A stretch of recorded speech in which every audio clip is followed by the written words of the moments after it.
Hello बच्चों, कैसे हैं आप सब। उम्मीद करते हैं अच्छे हैं, स्वस्थ हैं, मस्त हैं और अपनी पढ़ाई कर रहे हैं। जैसे कि हम सभी को पता है, अब हमारे पेपर में ज्यादा दिन नहीं है, तो उसी समय की नजाकत को देखते हुए अब हम लोग अपनी पढ़ाई को चालू करते हैं। और ये हमारा पहला चैप्टर है जो कि है सेट। ठीक है, तो इसमें हम लोग देखते हैं पहली बात, सेट क्या है। सेट हम लोग किसे कहते हैं। क्या हम लोग कोई भी नंबर है, कोई भी चीज है, उसको हम लोग सेट कह सकते हैं। For the example, 10 talented man in the world, मतलब विश्व में 10 बुद्धिमान व्यक्ति के नाम बताएं। और जो भी बुद्धिमान व्यक्ति के होंगे उसको हम लोग एक जो सेट का तरीका होता है लिखने का, उसमें अगर बंद कर दे, तो क्या उस सेंटेंस को हम लोग या फिर उस क्रिया को हम लोग क्या सेट कहेंगे? बिल्कुल नहीं। क्यों? क्योंकि सेट की डेफिनेशन ही होती है जहां पे चीजें वेल डिफाइंड हो। अब वेल डिफाइंड का मतलब क्या चीज होता है? तो वेल डिफाइंड का मतलब ये चीज होता है कि ऐसा जो आंसर हो जो सभी के लिए सेम हो, चाहे मैं हूं, चाहे आप हो, या कोई बाहर विदेश में कोई बंदा बैठा है, उसके लिए भी वही आंसर हो जो वो आंसर हो। अब जैसे इस सेंटेंस में क्या है, इस सेंटेंस में अगर मैं टैलेंटेड मैन की बात करूं, तो टैलेंटेड मैन कौन होगा? आपके लिए कोई दूसरा होगा, मेरे लिए कोई दूसरा होगा। हो सकता है आप टैलेंट को खोजें अपने स्पोर्ट्स के फील्ड में, हम लोग टैलेंट को खोजें किसी टीचर की फील्ड में, और कोई टैलेंट को खोजे किसी म्यूजिशियन की फील्ड में। तो यहाँ पे सबका आंसर अलग अलग हो जाएगा, डिफर हो जाएगा। दैट्स वाई वो हमारा सेट में नहीं आएगा। और इसकी डेफिनेशन भी हमको यही कहती है, a collection of well defined. यहाँ पे ये जो शब्द है वेल डिफाइंड, ये इस पूरी डेफिनेशन को फाइंड कर देता है। The collection of well defined object is called set, उसे हम लोग सेट कहते हैं। और इसी को अगर हम लोग हिंदी में देखें तो क्या है, सुस्पष्ट वस्तु। सुस्पष्ट का बोले तो हमको एकदम से क्लियर हो कि वो क्या चीज है। सुस्पष्ट वस्तु के संग्रह, मतलब उसके कलेक्शन को समुच्चय कहते हैं। ठीक है, फिर आगे क्या है, set are usually denoted by capital letters, मतलब हम लोगों को अगर किसी सेट को लिखना है तो उसको हम लोग कैपिटल लेटर्स में लिखेंगे, और जो उसके अंदर की चीजें होंगी उसको स्मॉल लेटर्स में लिखेंगे। फॉर एग्जाम्पल मैं आपको बताता हूँ,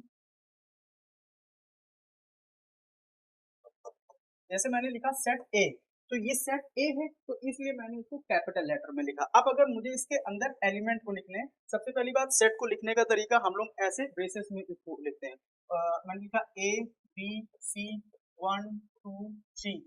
ठीक है, तो ये हमारा एक सेट हो गया। अब जैसे ये सेट क्यों, ए सभी के लिए ए होगा, बी सभी के लिए बी होगा, 1 2 3 सभी के लिए 1 2 3 हो गया। That is called the set. तो सबसे पहले तो हमको डेफिनेशन एकदम से पता होनी चाहिए तय तक कि उसकी डेफिनेशन क्या होती है। ठीक है, तो चलिए बिना टाइम गवाए पढ़ते हैं आगे। अब क्या है, सेट को लिखने का तरीका। अब हमको ये तो पता चल गया कि सेट है क्या। अब सेट को लिखने का तरीका कि सेट, किसी भी सेट को हम लोग लिख कैसे हो सकते हैं। तो सेट को लिखने के दो तरीके होते हैं। एक पहला जो होता है उसको हम लोग लिस्टिंग मेथड कहते हैं। अभी मैं आपको ऐसा बताऊंगा कि आपको नाम से ही इसके पता चल जाएगा कि हम लोग इसको, इसका ये नाम क्यों है। तो पहला होता है लिस्टिंग मेथड, या फिर इसको हम लोग रोस्टर मेथड भी कहते हैं। अभी आप लोग नाम जानिए, मैं भी इसको कनेक्ट करता हूँ। और दूसरा दूसरा होता है इसका सेट बिल्डर मेथड, जो कि अभी हम लोग आगे देखेंगे। सेट बिल्डर मेथड, ठीक है। तो देखिए, रोस्टर, रोस्टर का क्या है, काफी लोग नॉनवेज खाते होंगे। रोस्टर का मतलब क्या, चिकन खाया और चिकन को पूरा खा गए, उसकी केवल हड्डियां हड्डियां बची, वो रोस्टर हो गया। मतलब कहीं से कनेक्ट आपको करना पड़ेगा ताकि आप भूले ना, तो वो रोस्टर हो गया। तो इसमें हमारी बचती है हड्डियां हड्डियां हड्डियां। रोस्टर मतलब हड्डियां, बस इतना ध्यान रखिए, आपका काम हो गया। हड्डियों का मतलब जैसे आपने लिखा ए इक्वल टू 1 2 3 4। अब इसमें क्या है, अभी मैं आपको ये बताऊंगा कि मैंने क्यों हड्डियां हड्डियां कहा, मास ब्लड क्यों नहीं कहा। तो ये क्या है, 1 2 3, तो ये हो गया आपका, यही चीज सेट बिल्डर फॉर्म में। अब इसकी डेफिनेशन भी अभी हम लोग इसको, इसी को सेट बिल्डर फॉर्म में देखेंगे कि इसको कैसे वो लिखते हैं। तो देखो, अब इसकी डेफिनेशन को देख लो। In this method elements are listed and put in the bracket, हम लोग इसको ब्रैकेट में लिखते हैं, जो हमारा ये ब्रैकेट होता है करली ब्रैकेट। ठीक है, कौन सा ब्रैकेट, करली bracket. And the separated by the commas, और जो भी एलिमेंट्स होते हैं उनको कॉमा से सेपरेट करते हैं ताकि हमारे एलिमेंट अलग अलग दिखें। हिंदी में देखें, इस विधि में तथ्यों को सूचीबद्ध किया जाता है। सूचीबद्ध मतलब एक सूची के तहत लिखा जाता है, जिसको कि हम लोग ब्रैकेट के तहत इसको सूचीबद्ध करते हैं, रखा जाता है। और अल्प विराम, अल्प विराम मतलब कॉमा हो गया, अल्प विराम से इसको अलग अलग किया जाता है। ठीक है, ये चीज तो हमको समझ में आ गई। बट अभी आगे बताइए कि जो आपने रोस्टर और हड्डियों को कनेक्ट किया था, इसको कैसे आप डिफाइन करेंगे। ठीक है, करते हैं। तो देखिए, ये है सेट बिल्डर मेथड, या फिर इसी को हम लोग कहते हैं बिल्डर विधि ही कहते हैं हिंदी और इंग्लिश में। ठीक है, तो देखिए इसमें क्या चीज होता है, जो मैंने पीछे लिखा था, हम लोग ने क्या लिखा था, 1 2 3 4 ये लिखा था, ये किसमें था, ये रोस्टर फॉर्म में था, रोस्टर फॉर्म में। इसी को अगर मैं सेट बिल्डर फॉर्म में लिखूंगा तो मैं इसको सेट बिल्डर फॉर्म में कैसे लिख सकता हूँ, देखिए इसमें भी देखिए पहली बात जो सेट बिल्डर फॉर्म है और रोस्टर फॉर्म है दोनों ही तरीके किसके हैं, सेट को लिखने के। तो सेट को लिखने के हैं तो सबसे पहले सेट की थ्योरी पे जाएंगे कि जो हम लोग को इसको ब्रेसेस में रखने, ब्रैकेट में रखने, करली ब्रैकेट में, ठीक है। तो करली ब्रैकेट में लिखेंगे तो इसमें क्या लिखेंगे, एक्स सच दैट एक्स, मतलब ये इसको बिलोंग कर रहा है, ठीक है, इसका इससे रिलेशन है, और ये साइन होता है बिलोंग्स का, ठीक है, बिलोंग टू नेचुरल नंबर, ठीक है। आप नेचुरल नंबर भी लिख सकते, देखिए कोई भी सेट होता है उसमें जो हमारा ये रोस्टर मेथड होता है और सेट बिल्डर मेथड होता है। रोस्टर फॉर्म को लिखने का एक ही तरीका होता है, बट सेट बिल्डर को फॉर्म को हम लोग एक से ज्यादा तरीके में लिख सकते हैं, ठीक है। अब क्योंकि हम लोगों के पास इतना टाइम नहीं है, हम लोग इसको ऐसा क्रैश कोर्स कर रहे हैं, तो जब आगे जब हम लोग की क्लास चलेगी तब हम लोग इसको एकदम प्रॉपर वे में देखेंगे कैसे क्या चल रहा है, ठीक है। तो देखिए ये x जो है ये n हमारा शो करता है नेचुरल नंबर, नेचुरल नंबर बोले तो हमारा जो प्राकृतिक संख्या है, ओके। तो natural number and then x जो है हमारा हमने लिख दिया ग्रेटर देन और इक्वल टू 1, 1 से बड़ा या 1 से छोटा, 1 से बड़ा और या 1 भी हो सकता है, और लेस देन 5, ठीक है।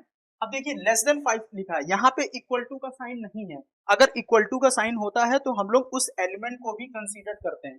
अब जैसे इसमें देखिए 1 को कंसीडर किया गया है बट 5 को नहीं किया गया है, तो हमारे नंबर कहाँ तक जाएंगे, 1 2 3 4, ये हो गया। तो ये हो गया रोस्टर फॉर्म और ये हो गया सेट बिल्डर फॉर्म। बिल्डर का मतलब क्या, हमारी जो बिल्डर होता है, जो बॉडी बिल्डर करता है, मतलब उसमें सारी चीजें इन्वॉल्व होती हैं, तो आप इसको ऐसे थोड़ा कनेक्ट करके पढ़िए। तो आई होप कि आपको समझ में आ गया होगा, कोई दिक्कत नहीं होगी, अगर कोई दिक्कत हो तो यू कैन कमेंट, ओके। सो बढ़ते हैं आगे। अब आ गया डिफरेंट टाइप्स ऑफ सेट। अब जैसे हम लोग ने देख लिया सेट को लिखने का तरीका, अब उसके कई प्रकार भी होते हैं, तो उसके प्रकार कौन कौन से होते हैं, तो सबसे पहला होता है नल सेट। नल सेट का मतलब, नल का मतलब जानते हैं जिसमें कोई एलिमेंट ना हो, उसी को हम लोग शून्य सेट भी कहते हैं। और दूसरा होता है सिंगलटन सेट, और इसको क्योंकि ये एक नाउन है, नाम ही तो है, तो नाम को हम लोग, या किसी का नाम अगर रोहन है तो क्या हिंदी में उसका नाम चेंज हो जाएगा, नहीं ना, तो हम लोग का बस उसकी लिपि ही तो चेंज होती है, तो सिंगलटन सेट को हम लोग सिंगलटन सेट ही कहते हैं, ठीक है। तो देखिए नल सेट में क्या चीज होता है, एक मिनट मैं आपको पेन बदल दूं तो आपको ज्यादा समझ में। तो शून्य सेट, शून्य सेट, शून्य सेट, अब आपको नाम से पता चल रहा है कि इसमें कोई एलिमेंट नहीं होगा, ये शून्य होगा, बट इसको लिखने का तरीका क्या है, तो देखिए नल सेट में नो एलिमेंट,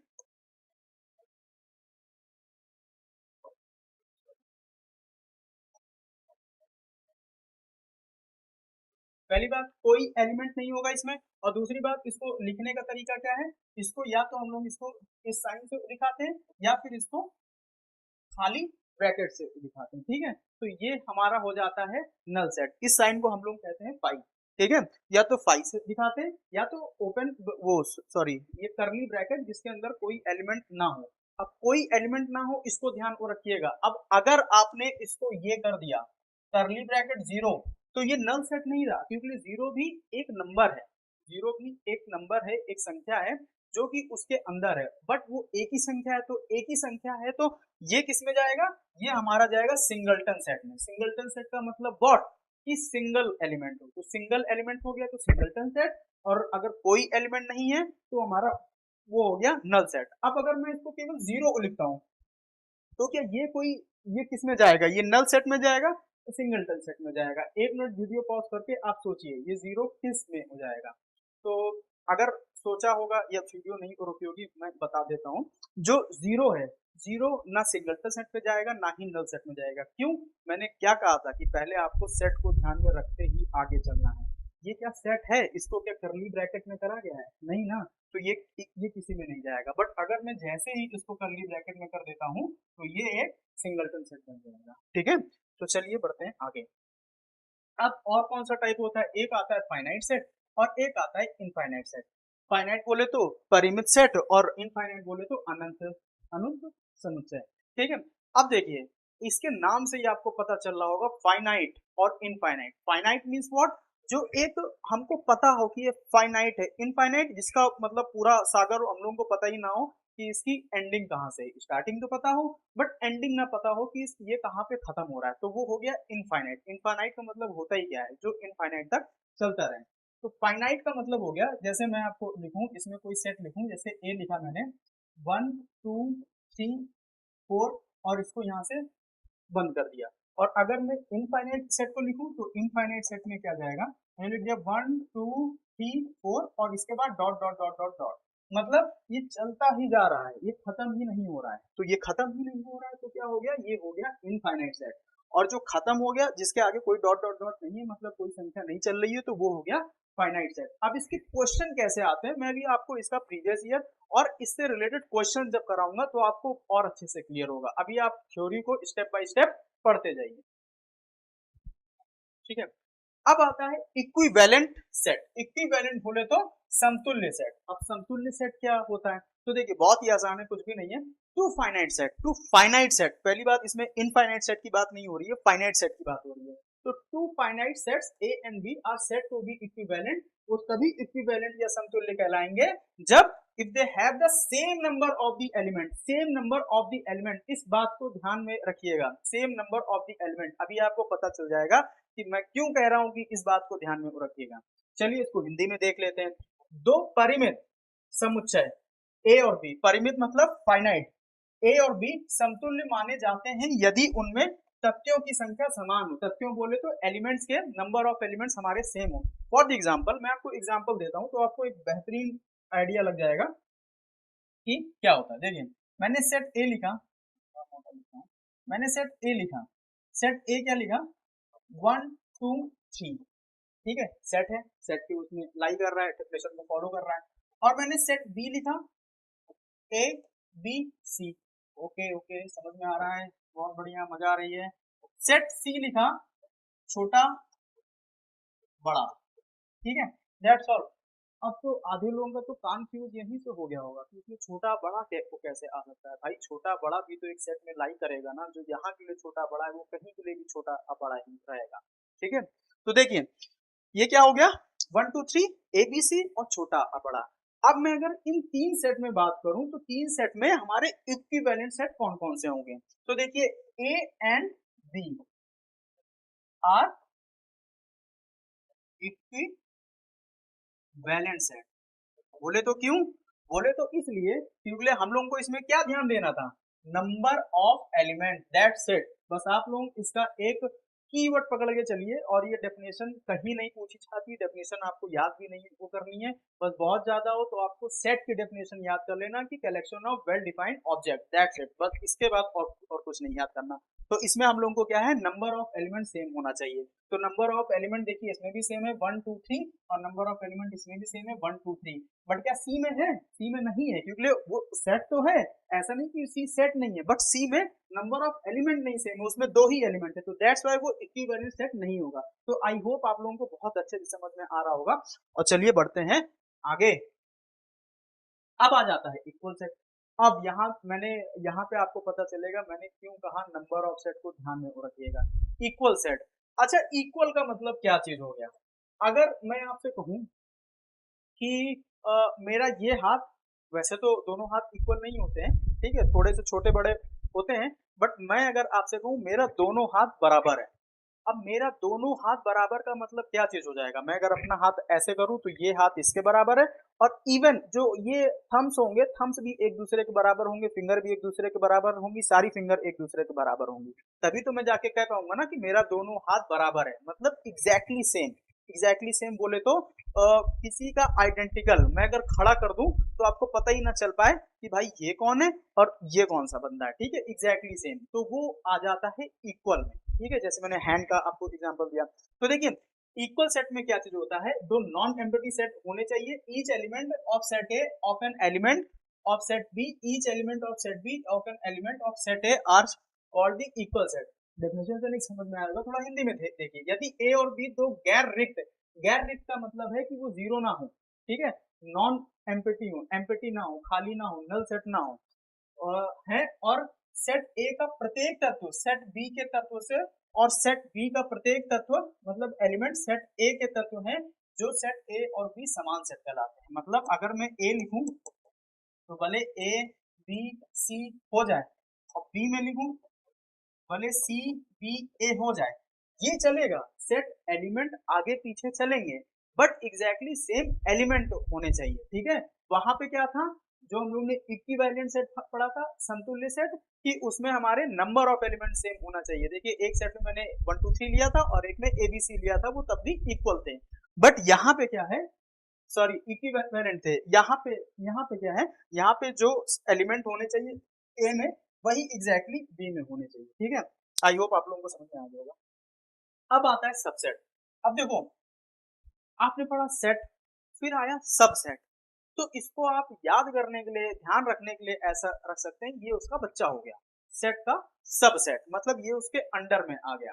तो क्या होता है subset, if each element of set A, मतलब कोई भी सेट ए का है, उसके सारे ही element is also an element of set B, वो सेट बी में भी हो, तो ए क्या होगा, इज सबसेट ऑफ बी, ठीक है। सबसे पहले इसका डिनोशन देखिए, इसको हम लोग कैसे डिनोट करते हैं। तो जैसे ए अगर सबसेट है बी का, तो हम लोग उसको डिनोट करते हैं ऐसे, ये सबसेट का सिंबल होता है, ठीक है। मैं यहाँ बनाए दे रहा हूँ, ये सबसेट का सिंबल होता है, इसको आप लोगों को ध्यान को रखना है, ठीक है। अभी मैं इसको इस पे नहीं जा रहा हूँ, इस लाइन पे हिंदी में देखिए, यदि समुच्चय ए का प्रत्येक अव्यय, मतलब समुच्चय मतलब जो सेट ए होगा उसका प्रत्येक एलिमेंट जो होगा वो समुच्चय बी का भी अव्यय हो, मतलब अगर मैं ए दे दूं 1 2 3, ठीक है, बी मैंने दे दिया ए बी 3 1 सी 2, ठीक है। अब मैंने ये दे दिया, तो अब आप कैसे जानोगे कौन सा सेट किसका सबसेट है। तो देखिए, जिसके भी एलिमेंट, जिसके भी सारे एलिमेंट दूसरे सेट में पाए जाएं, वो जो जिसके पाए जा रहे हैं वो उसका सबसेट हो जाएगा। फॉर द एग्जांपल, इसमें किस सेट के एलिमेंट किसमें पाए जा रहे हैं, तो मैंने देखा ए सेट का एलिमेंट बी में पूरे पूरे पाए जा रहे हैं, जिसमें 1 भी है 2 भी है 3 भी है, आगे पीछे है इट डजेंट मैटर, बट आगे पीछे सारे एलिमेंट है इट्स मैटर, ठीक है। तो ये क्या हो जाएगा, ए सबसेट टू बी, ठीक है। आई होप आप लोगों को समझ में आ रहा होगा, लेकिन अगर नहीं आ रहा होगा तो आप लोगों को वीडियो को रिप्ले करके देख सकते हैं। तो देखिए, अब इसमें एक द फाइनाइट सेट, फाइनाइट का मतलब हमको पता हो कि उसमें कितने एलिमेंट्स हैं, वो कौन सा वो सेट है, हैज अ एन एलिमेंट, उसमें एन एलिमेंट्स हो। एन एलिमेंट्स का मतलब हमको, मतलब अभी ये नहीं पता कितने एलिमेंट्स, मतलब हमने कर दिया 1 2 3 डॉट डॉट डॉट डॉट, वो एन तक गया है। जैसे मैंने ये कर दिया A equal to 1 2 3 dot dot dot dot, और ये एन एलिमेंट है। अब एन क्या है हम लोगों को नहीं पता है। द नंबर ऑफ सबसेट, तब इस सेट के कितने सबसेट पॉसिबल हैं। अब हम लोगों को ये देखना है इस सेट के, जिसमें हम लोगों को ये नहीं पता है कि इसमें कितने एलिमेंट्स हैं, इसके कितने सबसेट हो सकते हैं। तो देखिए, इसके सबसेट हो सकते हैं 2 की पावर n। 2 की पावर n का मतलब क्या हो गया, 2 की पावर n, n क्या हो गया, number of element. For the example, मैं इसमें आप लोगों को समझाता हूं, 2 की पावर n, ठीक है, 2 की पावर n है। जैसे मैंने a ले लिया 1 2 3, अब मैं 1 2 3 1 2 3 इसीलिए को ले रहा हूँ क्योंकि अब हम लोगों के पास उतना टाइम नहीं है, और 1 2 3 एक ऐसा एग्जांपल है जिसमें आप नंबर ऑफ सेट और सारी सारी चीजें बहुत आसानी से निकाल सकते हो, आसानी से निकाल सकते हो, जल्दी निकाल सकते हो, समझ में भी आ जाएगा। ओके, तो लिसन, इसमें सबसेट कितने होंगे, तो कितने एलिमेंट्स हैं, मैं कुछ और ले रहा हूँ, फिर आप लोगों को ये ना कंफ्यूजन हो जाए कि इसमें जो लास्ट एलिमेंट है वही हमारा सबसेट में आ रहा है। तो मैंने इसमें ले लिया 3 4 5, ठीक है, 3 4 5 को ले लिया। अब बताइए इसमें कितने एलिमेंट्स हैं, तो 3 एलिमेंट्स है 1 2 3, तो 2 की पावर 3 क्या हो गया 8, ठीक है। इसके 8 सबसेट होंगे। अब 8 सबसेट कैसे होंगे, तो देखिए मैंने बना दिया, एक बना दिया 3 4 5 3 4 4 5 3 4 5, कितने होगा 1 2 3 4 5 6, और 2 4, हाँ, उसके बाद एक बचा है 3 5 3 5। अब 1 2 3 4 5 6 7, 7 हो गए, बट आपने तो बताया 8, मतलब यहाँ पे टीचर हो गया फेल, बट नहीं, क्यों, देखिए जो भी हमारा सबसेट होता है उसमें एक जो हमारा नल सेट वाला जाता है, जो मैंने भी आप लोगों को पहले बताया था कि जो पाई होता है, वो सभी सेट का सबसेट होता है। तो इसमें जो 5 भी आता है वो सभी में आएगा, ठीक है। तो वही है 2 की पावर 3 हमारे सबसेट होंगे। सबसेट हम लोग ऐसे बनाते हैं और 2 की पावर 3 होते हैं। तो अब देख लीजिए 8 होगा, 1 2 3 4 5 6 7 8, ठीक है। चलते हैं आगे। अब आता है पावर सेट, मतलब सेट की पावर आ गई। देखिए क्या होता है यहाँ पे, the set of all subset, मतलब जो हम लोग ने सबसेट अभी बनाए थे यहाँ पे 1 2 3 ये सारे सबसेट बनाए थे।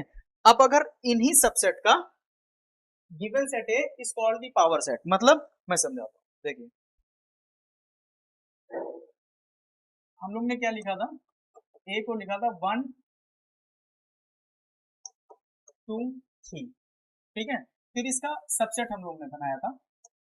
सबसेट कितने आए थे, 8 आए थे। तो क्या आया था, 1 2 3 1 2 2 3 3 3 1, ठीक है। 1 2 3 4 5 6, फिर 1 2 2 3 3 1, और उसके बाद 2 की पावर 3 हो जाएगा, 8 आ जाएगा, और एक एक हो जाएगा पाई हमारा, एक पाई हो जाएगा। अब इसमें एक बच रहा है 1 2 3, हाँ कौन सा, 1 2 3, वो भी तो वो भी तो अपना सबसेट ही होगा ना। तो ये सारे क्या हो गए हमारे, सबसेट हो गए। अब अगर मैं पावर सेट की बात करूं इसमें, तो जो यही सबसेट हमारे आए थे, अगर मैं इन्हीं का एक सेट बना दूं, मतलब वन सेट बनाने के लिए हम लोग को करना क्या होता है, बस करली ब्रैकेट में बंद कर देना होता है।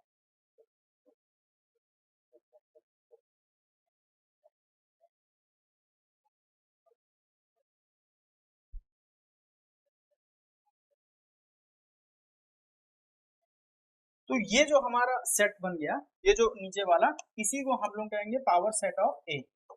ओके, तो आई होप आप लोगों को समझ में आ गया होगा। देखते हैं अब इसकी हिंदी में भी डेफिनेशन देख लेते हैं।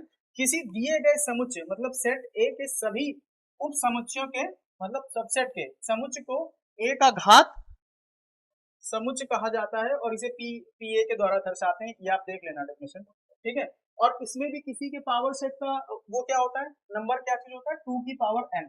तो 2 की पावर एन कैसे होता है, ये हम लोग ने देख ही लिया था। 2 की पावर एन में हम लोग कर ही क्या रहे हैं, केवल जो भी हमारे सबसेट थे उसी को ही तो करली ब्रेसेस में बंद कर रहे हैं ना। तो जब इसमें 8 थे तो इसमें भी 8 थे, मतलब इसमें 2 की पावर एन था तो इसमें तो 2 की पावर